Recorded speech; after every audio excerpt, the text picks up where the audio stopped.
Mantovani, qual que é teu nome completo, a tua idade? José Antônio Mantovani da Silva. Eu tenho 53 anos de idade e sou jornaleiro desde os 23. E você é presidente do sindicato? Sou presidente do Sindicato dos Jornaleiros de São Paulo, É da cidade, né? da cidade de São Paulo, mas eu sou também presidente da Federação Nacional dos Sindicatos do Brasil. Ah, que legal. E há quanto tempo você é presidente do Sindicato Paulista? Desde Paulistano? 2014. 2014? Isso. E da federação, quanto tempo? A federação foi desde 2016, Legal. 2017. E essa federação se compõe de quantos sindicatos? São 8 sindicatos. Sindicato do Rio Grande do Sul, Sindicato do Paraná, Sindicato do Rio de Janeiro, Sindicato de Minas Gerais, Sindicato de São Paulo, Sindicato da Bahia, Sindicato da Ceará e Sindicato do Distrito Federal. Então, os sindicatos eles são todos estaduais, então? Todos estaduais. Só o de São Paulo que é São Paulo, municipal. E quantos filiados você tem aqui em São Paulo? Em média 2.000. 2.000? 2.000 jornaleiros. E quantas bancas existem em São Paulo atualmente? Não, bancas existem 2.000, né? Entendi. Filiados é um terço disso. Entendi. E de uns tempos para cá, as bancas têm desaparecido, têm diminuído a quantidade? Pois o problema da banca de jornal é porque as editoras de revista, elas têm enfrentado dificuldades com a questão da publicidade que elas vendiam dentro das revistas. Hoje as publicidades são feitas em grande parte nos veículos de mídia digital. Consequentemente, a fonte de receita das revistas diminuiu muito e as editoras passaram a investir menos em banca de jornal. Então nós temos menos títulos de revistas, porque essas editoras estão tendo menos receita. Se nós temos menos títulos, nós acabamos vendendo menos também. E as editoras acabam investindo menos no ponto de venda banca de jornal. Então é um ciclo, né? A questão digital, ela impactou fortemente a questão da publicidade e aí era a principal fonte de receita das editoras. E aí as editoras se viram com dificuldade em investir no mercado de venda avulsa, que é banca de jornal e impresso. E os jornais? O que aconteceu com os jornais? Os jornais idem, porque quando eu falo para você que afeta a publicidade digital, o jornal, a maior fonte de receita do jornal também era os anúncios, os classificados. Então você pegava um jornal de domingo, Estadão, a Folha, que chamava Folhão, eles vinham grossos, com muitas páginas, porque tinham muitos anúncios classificados. Classificado de emprego, classificado de imóveis, classificados de automóveis, classificados de coisas para casa, bicicleta, rádio, televisão. Então tudo isso passou empregos a ter também? Empregos, bastante empregos, muito emprego. Então tudo isso passou a ser colocado os anúncios no digital. Então as empresas de digital começaram a capturar esses anúncios. E aí o jornal deixou de ter primeiramente essa receita e o gasto do jornal de fabricar um jornal e levá-lo para a banca todo dia, esse gasto com papel, com impressão, com a logística, ele é muito maior do que o valor que você cobra na ponta do leitor. Hoje, por exemplo, uma folha de São Paulo custa R$6. Só que para ela chegar na banca de jornal, esse custo é bem maior do que R$6. O que a empresa faz? ela subsidia o preço porque ela ganha com publicidade. Quando a publicidade diminui, fica menor, ela passa também a não ter como investir no nosso segmento. O principal problema do jornal foram a queda dos anúncios de classificados. E isso está ocorrendo com mais intensidade desde quando? Há quantos anos mais ou menos que você tem sentido ele isso? Ele vem nos últimos 15 anos. 15 anos. Só que nos primeiros desses 15 anos para trás, nos 5 primeiros anos, a queda ainda você conseguia minimizar com ações de marketing, de agregando produtos nos jornais e nas revistas. Então você via, por exemplo, a Folha de São Paulo lançava uma coleção agregada ao jornal. Então você comprava o jornal e mais um pouco ganhava um livro de arte, um livro de história, um CD, entendeu? Uma coleção de música. A Caras, a revista Caras, você via ela lançar a revista e você comprava a revista e ganhava parte de um faqueiro, né? Utilidades domésticas, que eles chamam, né? Chama UD, utilidades domésticas. Então, tinha uma coleção inteira. Um ano inteiro a Caras dava um faqueiro. Então, começava com a faca, depois vinha com a colher, depois vinha com a colher pequena, a colher grande. No final de um ano, você ganhava um faqueiro. Mas tinha que comprar a revista o ano inteiro. Sim. Era a coleção de utilidades do Japão, produtos para você fazer culinária japonesa, produtos de utilidade doméstica para você fazer culinária francesa. Então, as revistas, elas foram se tentando evitar essa queda, colocando esses agregados junto ao produto dela. E aí foi amenizando. Até chegar a um ponto que elas também não tinham mais receita suficientemente grande para poder pagar esses produtos que estavam dentro da revista. Então... E como é que era a relação entre as bancas de jornais e os distribuidores e como é que é hoje? Porque então, antes você tinha muito mais distribuidoras, né?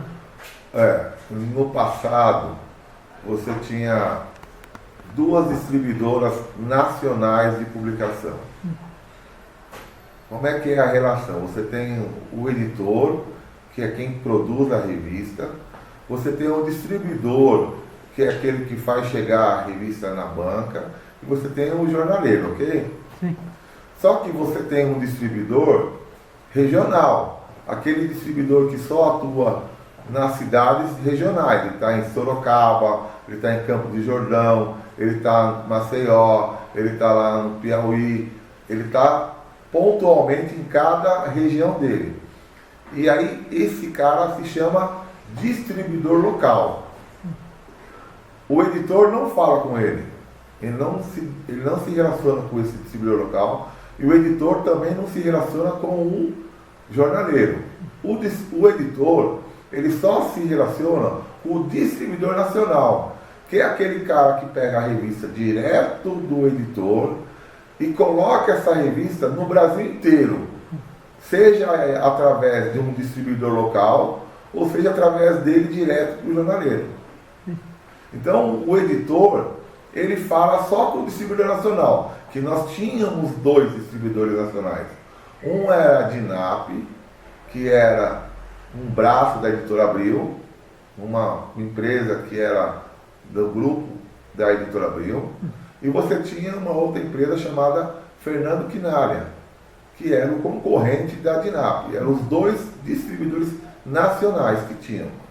Então o editor, ele podia escolher entre distribuir pela DINAP ou ele podia distribuir pela Fernando Quinalha. Ele tinha 2 opções. Ok? Quando foi nos anos 2015, mais ou menos, a DINAP comprou a Fernando Quinalha.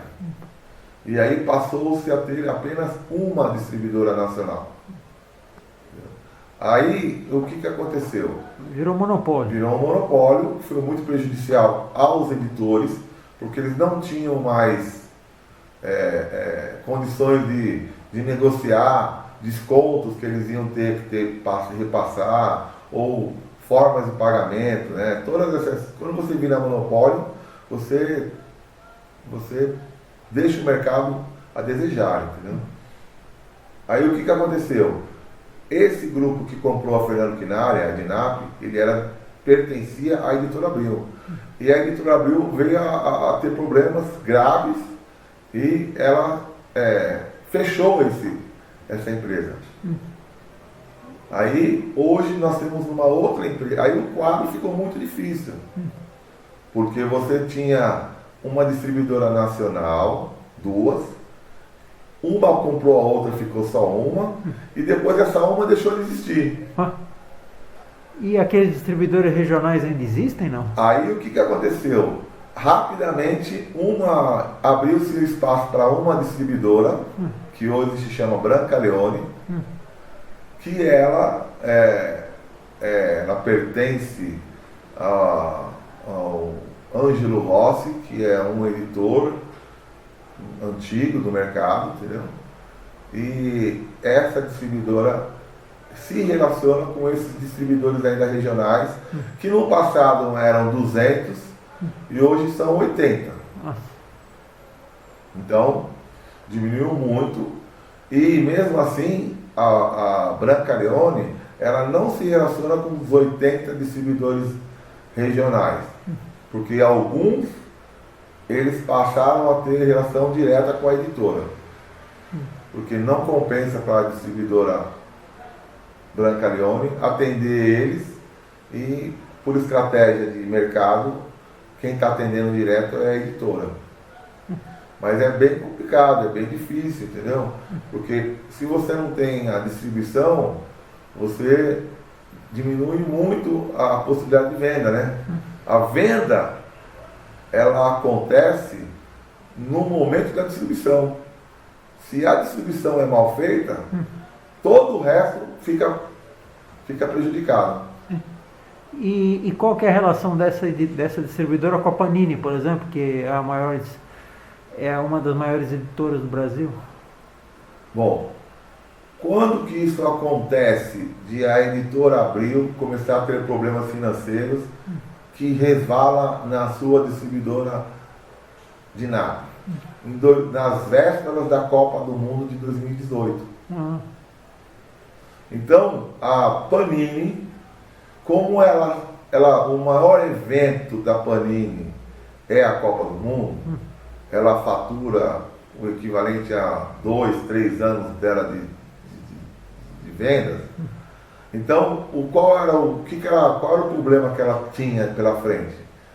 Eu vou distribuir meus produtos pela DINAP, ela já está com problema de me pagar. Se ela receber o dinheiro da Copa, ela não vai me pagar e eu vou ficar sem o dinheiro da Copa e eu vou à falência.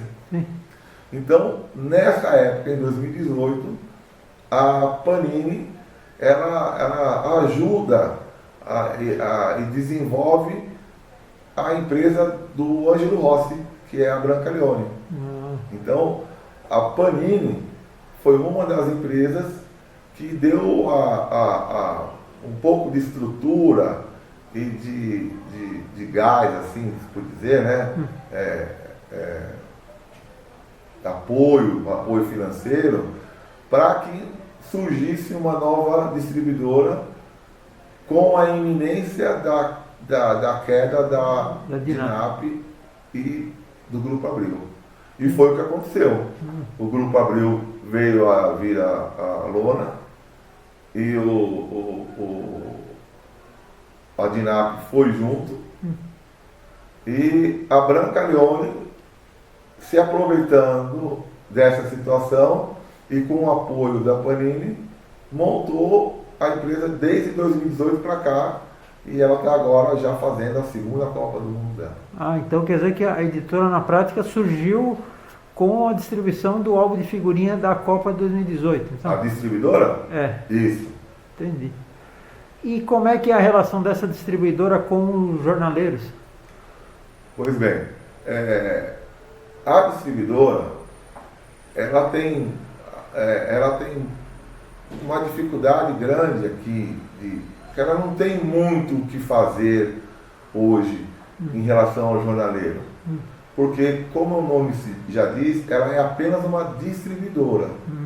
Ela recebe o produto do editor e coloca na mão, faz a intermediação de consignar o produto para o jornaleiro. O que acontece? Hoje, a distribuidora, ela tem dificuldades de uma melhor distribuição porque ela não recebe produtos. Então, o jornaleiro não tem o produto na mão e quando vai reclamar para a distribuidora, ela não consegue solucionar porque ela não tem o produto físico. E ela não tem o produto físico porque a editora também está cada vez mais com dificuldade de produzir um produto para sobrar no mercado. Porque como o produto é consignado, você não tem a garantia de que vai vender ou não. Então, o editor, ele fabrica 10 mil gibis. Ele gasta 10 mil gibis na gráfica, compra o papel, imprime e coloca 10 mil gibis na rua. Não quer dizer que ele vai receber 10 mil gibis. Não. Se vender 1000, ele perdeu, ele ficou com 9 mil lá encalhado. Sim. O que acontece? Ele começa a ter medo de fazer 10 mil e ele passa a fazer 5, 4. Ora, se ele faz 4 e nós somos 2 mil jornaleiros, se você fez 4 mil unidades, você está falando que vai colocar 2 unidades em cada banca. E é pouco. Porque 2 unidades de um gibi na banca, ele some. Ele desaparece daquele mar de produtos. Isso você pensando só na cidade de São Paulo, né? Isso eu pensando na São Paulo. E o resto do Brasil. Entendeu? Então como é que faz? Se você entra numa banca de jornal que o cara recebeu 10 exemplares do produto, você vai ver uma pilha no lugar principal da banca. Destacado. Bem exposto, destacado. O cara pega um, coloca na vitrine. O cara pega outro, coloca na outra vitrine. Sim. Pega outro, expõe lá na frente da caixa. Agora, ele recebeu 2 unidades. Aí põe junto com as outras. Ele não tem nem como colocar na vitrine. Então, nós estamos assim agora nessa situação de que é uma situação muito difícil porque nós estamos correndo atrás do rabo. Você vai falar com o editor, com o distribuidor fala que não tem produto para me mandar. Aí você vai falar com o editor fala assim, olha, nós estamos com um problema porque está tendo muito encalhe. Então, nós tínhamos que começar a desenvolver novas fórmulas ou formas de distribuição. Por quê? Porque eu entrei, como eu lhe disse no começo, faz 30 anos que eu estou no ramo. Em 1993, quando eu entrei, eu pegava a revista na editora, consignado, com 30% de desconto. Passou-se 30 anos, eu pego a revista na distribuidora, consignado, com 30%. Não existe nenhum outro mercado que se manteve estático desse jeito. O mercado de lanchonete mudou, o mercado de padaria mudou, o mercado de supermercado mudou, o mercado de qualquer coisa mudou. E a gente mantém uma forma de comercializar. O mercado de imóveis mudou. O mercado de veículos mudou. Quando eu falo mercado, eu estou dizendo é a forma de você negociar. Só estou dizendo isso, tá? A forma como você negocia as coisas. Então, há necessidade da gente ser mais criativos em encontrar novas formas para poder fazer o editor ter resultado financeiro, fazer o distribuidor ter resultado financeiro e fazer a banca ter resultado financeiro. Agora, hoje atualmente tem em torno de 2.000 bancas na cidade de São Paulo. 2.000 bancas. Há uns 10 anos atrás, quantas existiam, por exemplo? Há uns 10 anos atrás, 3.500 bancas. 3.000? Isso. Quer dizer que você diminuiu 50%? Isso.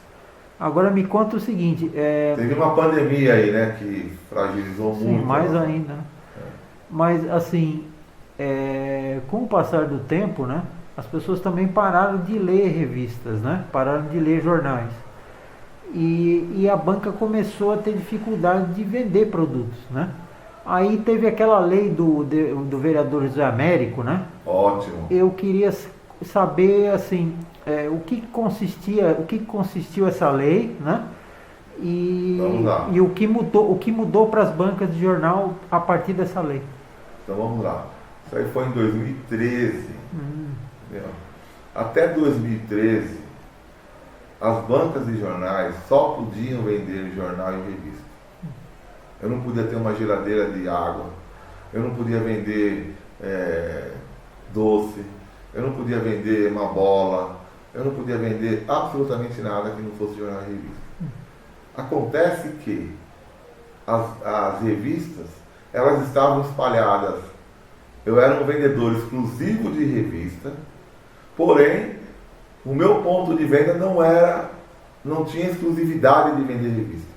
Você tinha revista na padaria, você tinha revista no supermercado, você tinha revista em farmácia, porque as editoras começaram a colocar o produto em outros pontos de venda. Sim. Nessa época. A partir do ano de 2000, isso foi se acentuando. Então, o que acontece? Enquanto eu era... As assinaturas também. Fora as assinaturas, nós estamos dizendo que elas colocavam as revistas para vender dentro das padarias, através da editora mesmo. Sim. Colocava a revista para vender no supermercado, no check-out do supermercado Pão de Açúcar, Carrefour, colocava nas lojas, nas farmácias de grande rede. Então, é o seguinte, eu era exclusivo de vender revista, só podia vender revista, porém eu não tinha exclusividade de vender revista. Sim. Então, quando essa lei veio, ela fez com que eu pudesse ter um pouco, minha margem de venda com outros produtos que a banca tem possibilidade de vender e tem procura. E aí o que acontece? Isso é o que está dando sobrevida até hoje. Entendi. Se não tivesse tido essa lei em 2013, hoje nós teríamos menos de 1.000. Então o que acontece?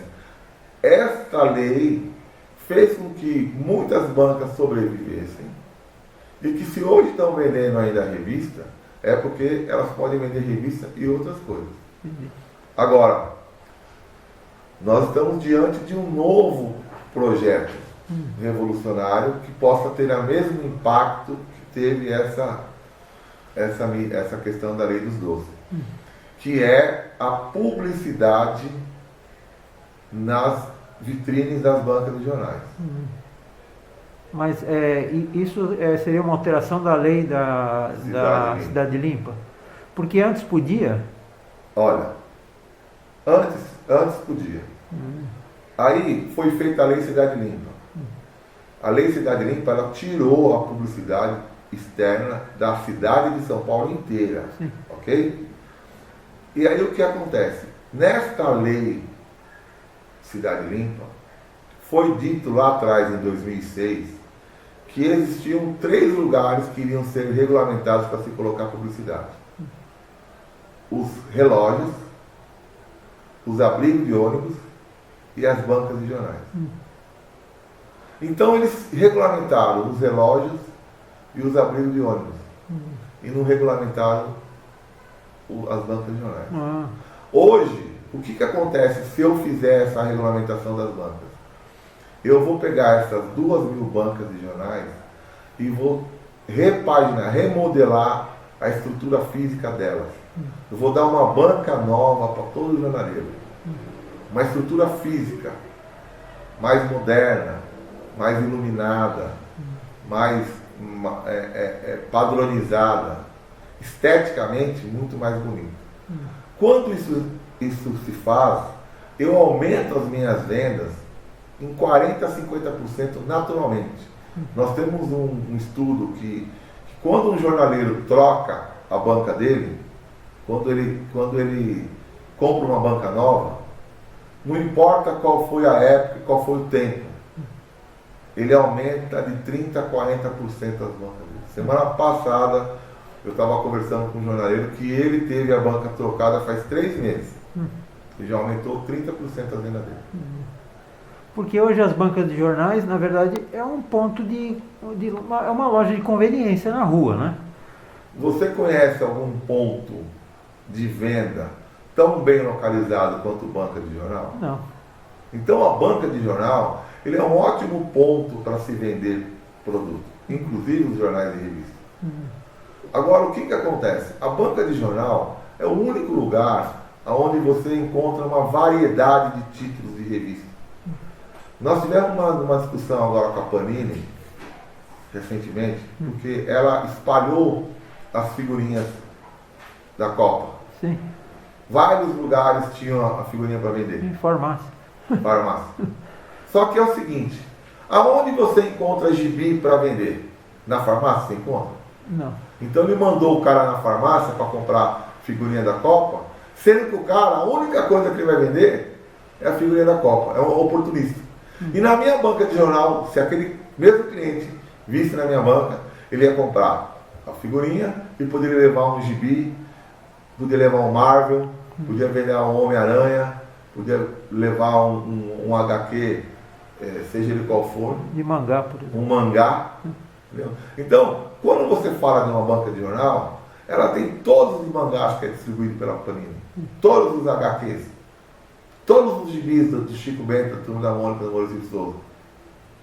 Aí eu pergunto para você, qual é o outro lugar que eles têm isso? Não tem, né? Não tem. Entendeu? Então, se a gente conseguir remodelar essas bancas, botar elas numa estrutura melhor, você tem na sua... Eu vou dar um exemplo mais prático disso. Antigamente, quantas padarias tinham que eram modernas assim, que nem é hoje? Tem várias. Tinha 2 padarias. Uma ficava na Estado Luso.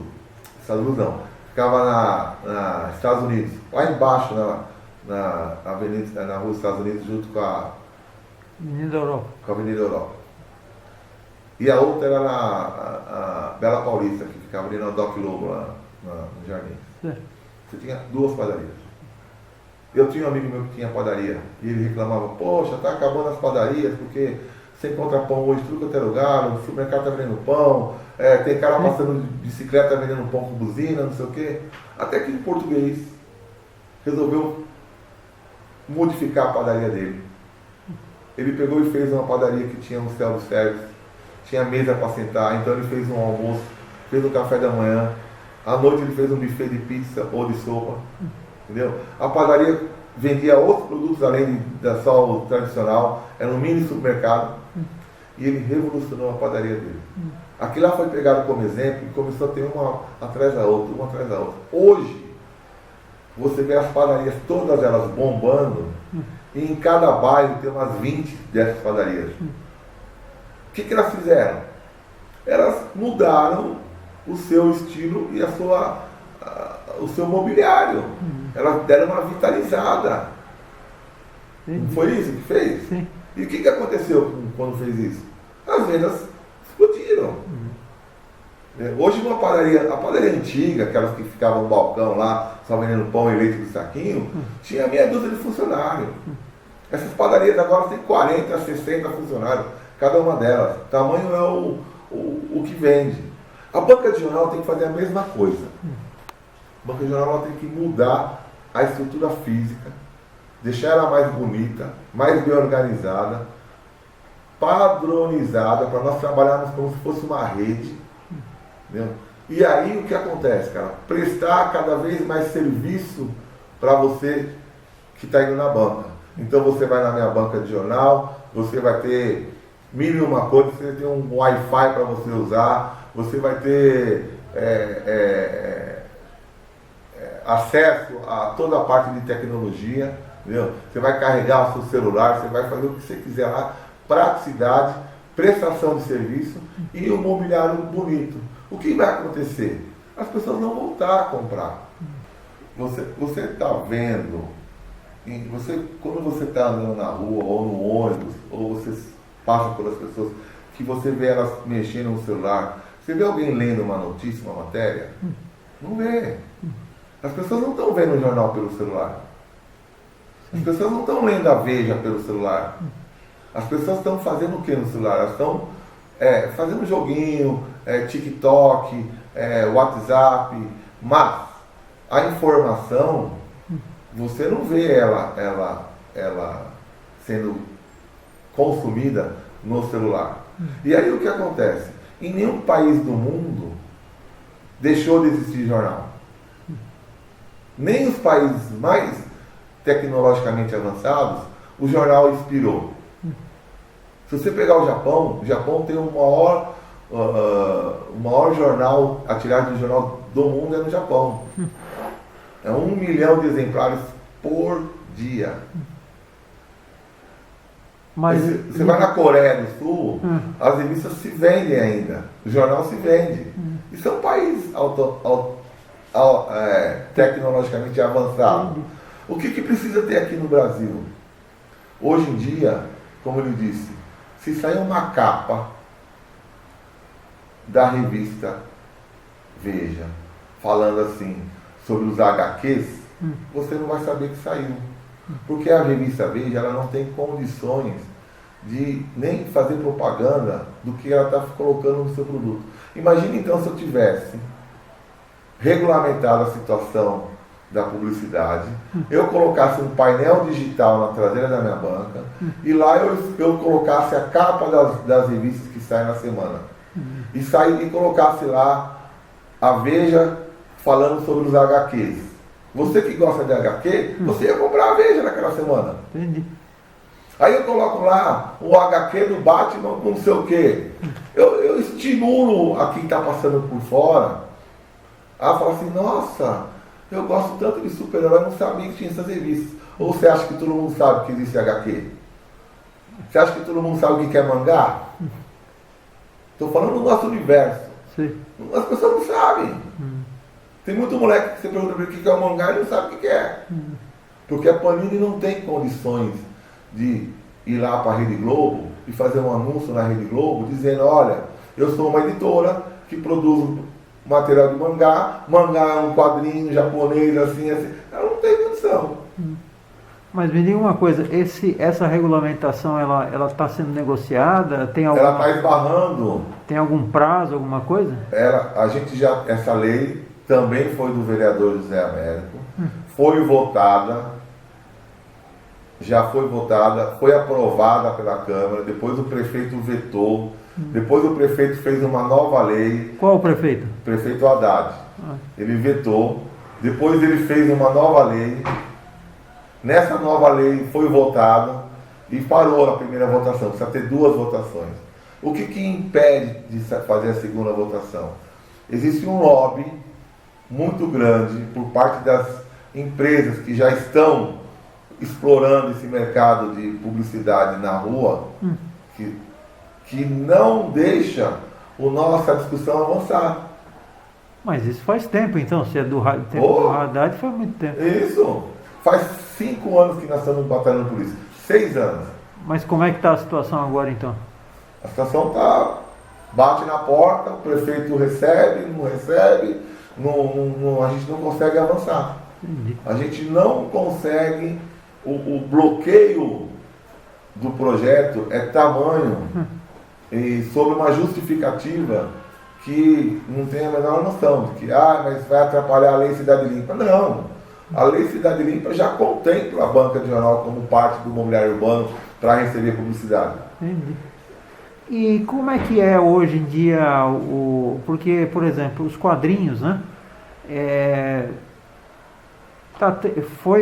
Assim, os quadrinhos de alguns tempos para cá, especialmente de 2000 para cá, está tendo uma baixa de venda de quadrinhos, né? As pessoas se interessam menos. E por outro lado tem um outro problema, né? Está saindo muitas revistas muito caras, né? E está diminuindo a tiragem e a quantidade de leitores, né? Como é que você está vendo isso como jornaleiro? Exatamente. Então vamos lá. Você tem uma situação de que a Panini hoje ela detém 60% das vendas de editoriais de uma banca de jornal. De cada 10 revistas que é vendida numa banca, 6 é da Panini, por causa dos HQs e dos mangás. O que acontece Mas é você que... está falando de revistas no Eu geral. não estou falando do mercado editorial de uma banca, tirando bala, chiclete, mercado de revista, né? Editorial. Então, mas Entra o mangá, entra tudo. Não, então é revistas e quadrinhos. E quadrinhos, entendi. isso, entra Tá tudo. bem. Isso. Certo. A Panini está com 60% desse mercado sozinha.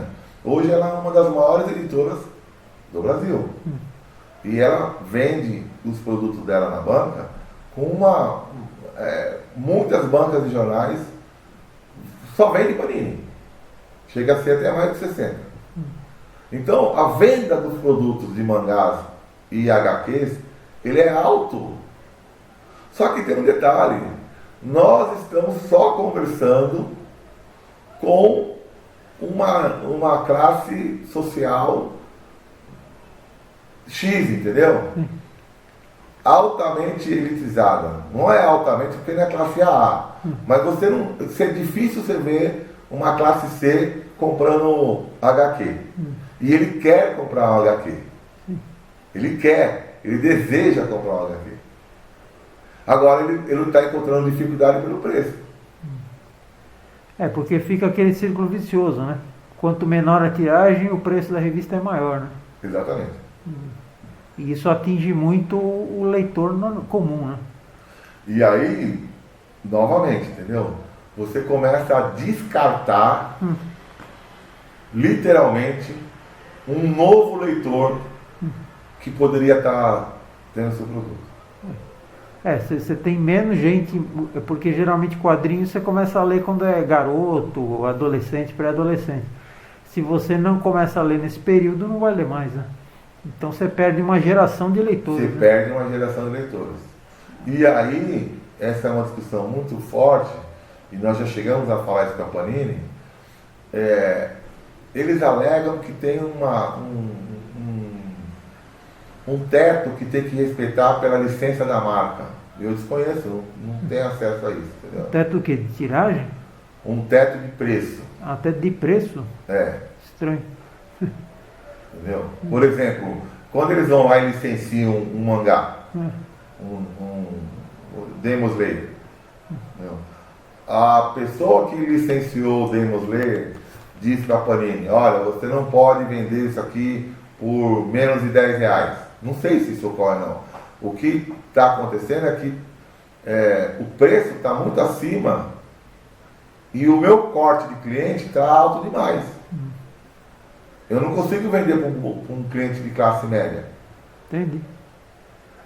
Isso é perigoso. Pois é. Que as pessoas desacostumam a ler quadrinhos. Né? Isso. E agora me diga uma coisa, qual que é a relação dos jornaleiros, do sindicato com a prefeitura? Olha, a prefeitura, ela tem sido... Nós não temos tido muitos problemas assim na questão propriamente da fiscalização ou coisa parecida.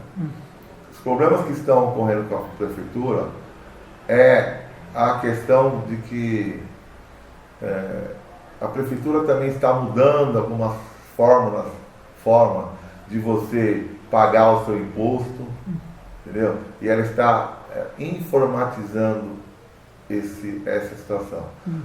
Antigamente eu ia na sede fisicamente da subprefeitura, pegava o meu boleto do imposto para pagar, levava no banco, pagava, estava tudo certo. Agora é tudo digital, eu tenho que entrar no site, eu tenho que estar. E aí ocorrem 1000 problemas. Entendeu? Mas é um problema de administrativo, assim, né? Está sendo feito para melhorar, só que enquanto não melhora, os erros que contém trazem uma dor de cabeça razoável. Né? Entendi. Agora sim, eu tenho notado especialmente no centro da cidade que muitas bancas estão crescendo, né? Estão ficando maiores. Existe um limite, assim, a prefeitura impõe algum limite de tamanho, por exemplo, de bancas? Não. Existe uma lei de bancas de jornais que diz qual é o tamanho máximo de uma banca de jornal. Ah, sim. E o tamanho e como que uma banca pode ser colocada numa calçada. Então você tem um espaço livre do transeunte, você tem que ter uma calçada com X metros, entendeu? Então, o que está acontecendo, que você está vendo em alguns casos, é aquilo que eu lhe falei, que o cara está trocando a banca dele, entendeu? Entendi. Então, como a banca é nova e vem num formato mais moderno, a impressão que dá é aquela de ser maior, às vezes não é, entendeu? E outra coisa que pode ser que você viu aí, principalmente aqui no centro, é o seguinte: houve no Vale do Engabaú, na região ali da Ipiranga com São João, teve que se retirar quase 20 bancas de jornais dos locais que elas estavam, e elas tiveram que ir para outros lugares. Sim. E aí chegou no lugar uma banca, entendeu? Que não estava lá e você achou que... Mas ela já existia num outro lugar, e porque teve uma obra que foi realizada no Vale do Engabaú, como todos sabem aí, que foi a revitalização do Vale do Engabaú. Todas as bancas que estavam lá foram retiradas e teve que ir para outro lugar. E na hora que vai para outro lugar, de repente amanhece uma banca lá, pensando que é uma banca maior, que você não tinha visto antes, entendeu? Mas, o que você pode reparar, com certeza, é que as bancas estão mal, tão sujas, entendeu? Precisa de uma revitalizada. Entendi. Agora me diga uma coisa, o que eu tenho notado é que as bancas, por terem mudado o conceito, né? Assim, deixou de ser só revistas de jornais, elas viraram uma grande loja de conveniência, né? E o que eu tenho notado é que o pessoal vende muito tabacaria, por exemplo, né?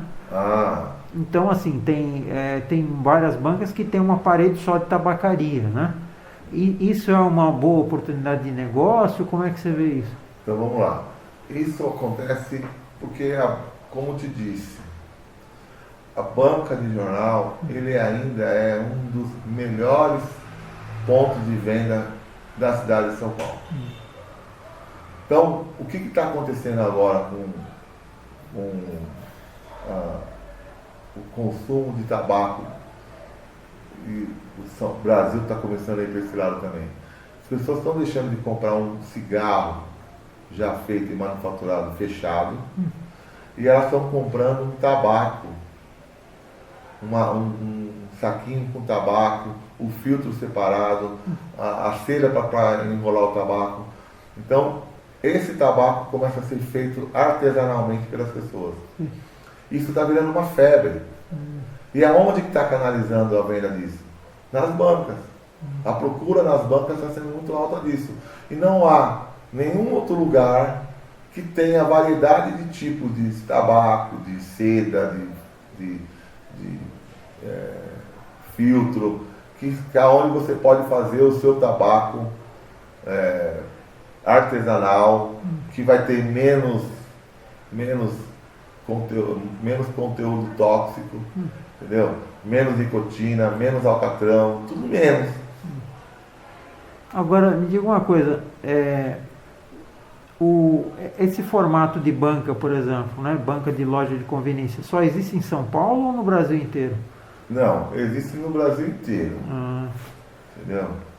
Existe no Brasil inteiro. No Brasil, fora São Paulo, até antes de nós, eles já estavam assim, porque o interior tinha ainda mais dificuldade de ter acesso a publicações.